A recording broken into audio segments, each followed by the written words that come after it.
সিঙ্গাপুরের মতো দেশে পতিতাবৃত্তি কেন বৈধ জানেন? মালয়েশিয়া থেকে দক্ষিণের একটি শহর হচ্ছে সিঙ্গাপুর। এটি ক্রান্তীয় জলবায়ু এবং লোকসংস্কৃতির অর্থনৈতিক একটি কেন্দ্র।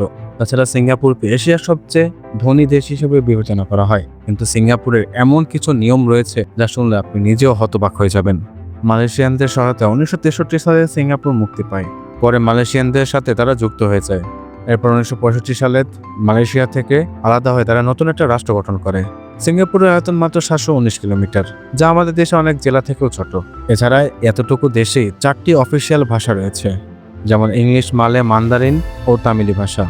সিঙ্গাপুরে রয়েছে 73.3% চাইনিজ, 9% ইন্ডিয়ান এবং 5.6% কিছু অন্যান্য দেশের লোক।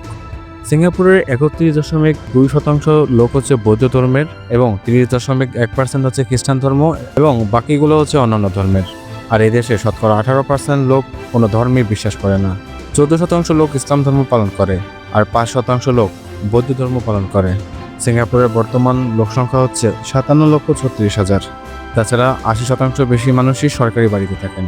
এছাড়া সিঙ্গাপুরের জন্মদিন উপলক্ষেও কিন্তু গাছ দেওয়া হয়। এছাড়া আপনি বিবাহ করলেও কিন্তু আপনি একটি গাছ পাবেন। এছাড়া এই দেশের নোটের পেছনে কিন্তু জাতীয় সঙ্গীত মালয় ভাষায় লেখানো থাকে। সিঙ্গাপুরকে বলা হয় লায়ন্স অফ সিটি, কিন্তু গোটা সিঙ্গাপুরে একটিও সিংহ আপনি দেখতে পাবেন না। এমনকি চিড়িয়াখানায় কোনো ধরনের সিংহ পাওয়াও যায় না। সিঙ্গাপুরের মানুষ হচ্ছে পৃথিবীর সবচেয়ে দ্রুততম গতির হাঁটার মানুষ। 55 মিনিটে প্রায় 18 কিলোমিটার হাঁটতে পারে। এছাড়া আপনি যদি সিঙ্গাপুরে শুরু করতে যান, সেটা সম্পূর্ণভাবে বেআইনি। তাছাড়া আপনি এই কাজটি করতে গিয়েও যদি ব্যর্থ হন, তাহলে আপনার যাবজ্জীবন জেল দেওয়া হবে। এছাড়া সিঙ্গাপুরকে ফাইন সিটি হিসাবেও কিন্তু ডাকা হয়। তাছাড়া সিঙ্গাপুর এমন একটা শহর যেখানে সবচেয়ে বেশি জরিমানার ব্যবস্থা রয়েছে। সিঙ্গাপুরের রাস্তায় চুঙ্গা ফেললে আপনার জরিমানা কিংবা 1 সপ্তাহ জেলও হতে পারে। সিঙ্গাপুরে রাত 2টার পরে 2জনের বেশি একসাথে বের হওয়া নিষিদ্ধ। অনেকেই জানেন সিঙ্গাপুরে শুধুমাত্র একটি পলিটিক্যাল পার্টি রয়েছে, আসলে কিন্তু তা নয়। পিপল অ্যাকশন পার্টি হচ্ছে সবচেয়ে বেশি জনপ্রিয়। অবশ্য সিঙ্গাপুরে রেজিস্ট্রেশন বৈধ। ছোট দেশ হিসাবে বিশ্বের সবচেয়ে বেশি কিতাব বিক্রি করা হয় এই দেশে। সিঙ্গাপুরে অশ্লীল ফটোগ্রাফি করা এগুলো হচ্ছে অবৈধ। অর্থাৎ আপনি সিঙ্গাপুর থেকে ইন্টারনেটে আপনি অন্য কিছু দেখতে পারবেন না, অর্থাৎ ওই সব কিছু।